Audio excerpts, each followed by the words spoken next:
ಕೋಟಿ ಕುಳ ತುಮಕೂರು ಕೈ ಅಭ್ಯರ್ಥಿ 9 ಕೋಟಿ ರೂಪಾಯಿ ಆಸ್ತಿ ಒಡೆಯ ಮುಧನ್ಮೇಗೌಡ. ಇತ್ತ ಬಿಎನ್ ಚಂದ್ರಪ್ಪ 10 ಕೋಟಿ ಕುಬೇರ.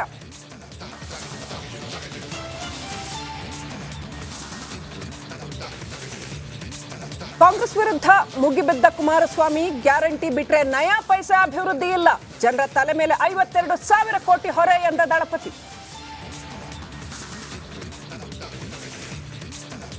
ನಾಳೆಯೇ ಬಿಜೆಪಿಗೆ ಸುಮಲತಾ ಸೇರ್ಪಡೆ. ಬೆಳಗ್ಗೆ 11:30ಕ್ಕೆ ಕಮಲ ಹಿಡಿಯಲಿರೋ ಮಂಡ್ಯ ಗೌಡ್ತಿ ಟ್ವೀಟ್ ಮೂಲಕ ಸುಮಲತಾ ಮಾಹಿತಿ.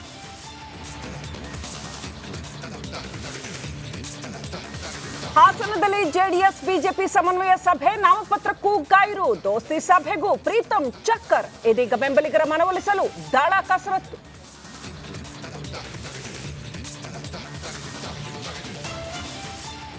ಚಿಕ್ಕಬಳ್ಳಾಪುರ ಅಖಾಡದಲ್ಲಿ ಕಣ್ಣೀರ ರಾಜಕೀಯ. ಸುಧಾಕರ್ ನಾಮಪತ್ರ ಸಲ್ಲಿಕೆ ಕಣ್ಣೀರು ಹಾಕುತ್ತಲೇ ಭಾಷಣ ಮಾಡಿದ ಮಾಜಿ ಸಚಿವ.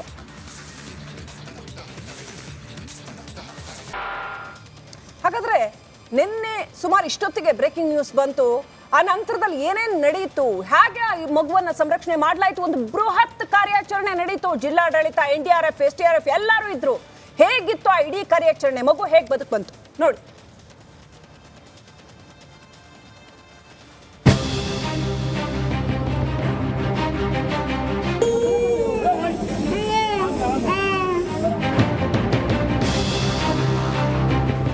ಸಾವಿನ ಬಾವಿಯೊಳಗೆ ಕಂದನ ಆರ್ತನಾದ. ಇತ್ತ ಮನೆಯಲ್ಲಿ ಹೆತ್ತವರ ಆಕ್ರಂದನ. ಮೃತ್ಯುಕೂಪದಲ್ಲಿರುವ ಕಂದ ಎದ್ದು ಬರಲೆಂದು ಕೋಟಿ ಕೋಟಿ ಜನರ ಪ್ರಾರ್ಥನೆ. ಕೊನೆಗೂ ಸಿದ್ಧಲಿಂಗ ಸ್ವಾಮೀಜಿಗೆ ಕಟ್ಟಿಕೊಂಡಿದ್ದ ಹರಕೆ ಫಲಿಸಿದೆ. ಮರಣಶಯ್ಯೆಯಲ್ಲಿದ್ದ 2 ವರ್ಷದ ಕಂದಮ್ಮ ಸಾವನ್ನೇ ಗೆದ್ದು ಮೃತ್ಯುಂಜಯನಾಗಿದ್ದಾನೆ. 20 ಅಡಿ ಕೊಳವೆ ಬಾವಿಗೆ ಬಿದ್ದ 2 ವರ್ಷದ ಬಾಲಕ ಸಾವನ್ನೇ ಗೆದ್ದ ಸಾತ್ವಿಕ್, ರಕ್ಷಣಾ ಸಿಬ್ಬಂದಿಗೆ ಸೆಲ್ಯೂಟ್. ಅದು ಸೂರ್ಯ ಪೂರ್ವದಿಂದ ಪಶ್ಚಿಮದತ್ತ ಹೊರಳಿದ್ದ ಹೊತ್ತು. ಸಂಜೆ ಸರಿಸುಮಾರು 4:45 ಸಮಯ. ಮನೆ ಮಂದಿಯೆಲ್ಲ ಅವರವರ ಕೆಲಸ ಮಾಡಿಕೊಳ್ತಿದ್ರೆ, ಇತ್ತ 2 ವರ್ಷದ ಕಂದಮ್ಮ ಆಟವಾಡುತ್ತಾ ಬೋರ್ವೆಲ್ನ ಗುಂಡಿಯೊಳಗೆ ಆಯತಪ್ಪಿ ಬಿದ್ದಿತ್ತು. ಬಾಲಕ ಬಾವಿಗೆ ಬಿದ್ದ ಸುದ್ದಿ ಕೇಳಿ ವಿಜಯಪುರದ ಇಂಡಿ ತಾಲೂಕಿನ ಲಚ್ಚಾಣ ಗ್ರಾಮದಲ್ಲಿ ಆತಂಕ ಮನೆ ಮಾಡಿತ್ತು. ಮಗು ಬದುಕಿ ಬರಲೆಂದು ಸಿದ್ಧಲಿಂಗ ಸ್ವಾಮಿಗೆ ಪೂಜೆ ಪುನಸ್ಕಾರಗಳನ್ನ ಮಾಡಿದ್ರು.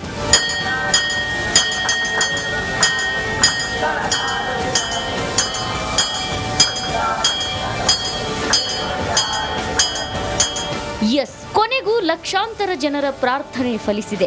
ಬಾವಿಯಿಂದ ಮೇಲೆದ್ದು ಸಾತ್ವಿಕ್ ತಾಯಿ ಮಡಿಲು ಸೇರಿದ್ದಾನೆ. ಮಗುವನ್ನ ಹೊರತೆಗೆಯುತ್ತಿದ್ದಂತೆ ಪೋಷಕರು ನಿಟ್ಟುಸಿರು ಬಿಟ್ಟಿದ್ದು ದೇವರಿಗೆ ಧನ್ಯವಾದ ತಿಳಿಸಿದ್ರು. ಖುಷಿಯಾಗ್ಯದ್ರಿ, ಸಿದ್ದಾಪುತ್ಯ ಹೊಳಿ ಹುಟ್ಟು ಬಂದಂಗಾಯ್ತ್ರಿ. ಸಿದ್ದಾಪುತ್ಯ ಹೊಟ್ಟೆ ಹುಟ್ಟು ಬಂದಂಗಾಯ್ತ್ರಿ ಮಗ.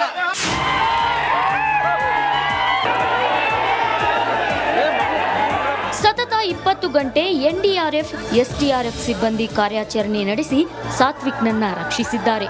ಇನ್ನೂ ರಕ್ಷಣಾ ಕಾರ್ಯಾಚರಣೆ ಯಶಸ್ವಿಯಾಗಿದ್ದೇ ಬಲು ರೋಚಕ.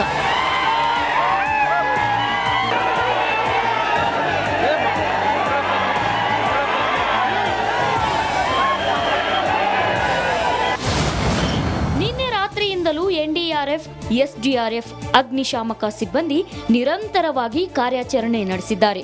20 ಗಂಟೆಗಳ ಕಾಲ ನಿರಂತರ ರಕ್ಷಣಾ ಕಾರ್ಯ ಮಾಡಲಾಯಿತು. ಇನ್ನು ಮಗು ಸಾತ್ವಿಕ್ಗೆ ಪೈಪ್ ಮೂಲಕ ಆಕ್ಸಿಜನ್ ವ್ಯವಸ್ಥೆ ಕಲ್ಪಿಸಲಾಯಿತು. ಮಗು ಬಾವಿಯೊಳಗೆ ಕುಸಿಯದಂತೆ ಕಾಲುಗಳನ್ನ ಲಾಕ್ ಮಾಡಿ ಮುಂಜಾಗ್ರತೆ ವಹಿಸಿದ್ರು. JCB ಮೂಲಕ 20 ಅಡಿ ಹಳ್ಳ ತೆಗೆದು ಮಗುವನ್ನ ಯಶಸ್ವಿಯಾಗಿ ರಕ್ಷಣೆ ಮಾಡಲಾಗಿದೆ.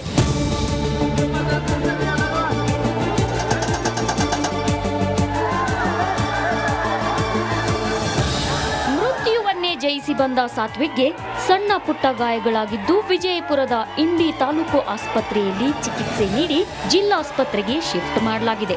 ಸದ್ಯ ಮಗುವಿನ ಆರೋಗ್ಯ ಸ್ಥಿರವಾಗಿದ್ದು ಸಿಟಿ ಸ್ಕ್ಯಾನಿಂಗ್ ಮಾಡಲಾಗಿದೆ. ಸೆರೆಬ್ರಲ್ ಎಡಿಮಾ ಆಗಿರ್ತೈತೆ. ಬ್ರೈನ್ಯಾಗ ನೀವು ಗೋಟ ನಿತ್ರ ವಾಪಸ್ ಹಿಂಗೆ ನಿಂದ್ರು ಮುಂದೆ ಏನಾಗ್ತೈತಿ, ಚಕ್ರ ಬಂದಂಗೆ ಆಗ್ತೈತಿಲ್ರಿ. 19 ತಾಸು ಮಗು ಐತಿ ಅಲ್ಲಿ. ಬ್ರೈನ್ಯಾಗ ಬ್ಲಡ್ ಕಲೆಕ್ಷನ್ ಏನಾದರೂ ಆಗಿ ಬಾವು ಬಂದಿರಬಾರ್ದು ಅನ್ನೋ ಕಾರಣಕ್ಕೆ CT ಸ್ಕ್ಯಾನ್ ಮಾಡಿಸ್ತೀವಿ. ಮೇಲ್ನೋಟಕ್ಕೆ ಅದು ಏನೂ ಇಲ್ಲ ಅಂತ ಅನಿಸ್ತಾ ಇದೆ. ವಿಜಯಪುರ ಜಿಲ್ಲೆಯಲ್ಲಿ ಇದು 3ನೇ ಪ್ರಕರಣವಾಗಿದೆ. ಈ ಹಿಂದಿನ 2 ಪ್ರಕರಣಗಳಲ್ಲಿ ದುರಂತ ಸಂಭವಿಸಿದ್ದು, ಈ ಪ್ರಕರಣದಲ್ಲಿ ದೈವ ಪವಾಡವೆಂಬಂತೆ ಸಾತ್ವಿಕ್ ಬದುಕಿ ಬಂದಿದ್ದಾನೆ. ಹೀಗಾಗಿ ಸಾತ್ವಿಕ್ಗೆ ಸಿದ್ಧಲಿಂಗ ಎಂದು ಮರುನಾಮಕರಣ ಮಾಡೋದಾಗಿ ಮಗುವಿನ ತಾಯಿ ಹೇಳಿದ್ದಾರೆ. ಇನ್ನು ಕಾರ್ಯಾಚರಣೆಯಲ್ಲಿ ನಿರಂತರವಾಗಿ ಶ್ರಮಿಸಿದ ಸಿಬ್ಬಂದಿಗೆ ನಮ್ಮದೊಂದು ಸೆಲ್ಯೂಟ್.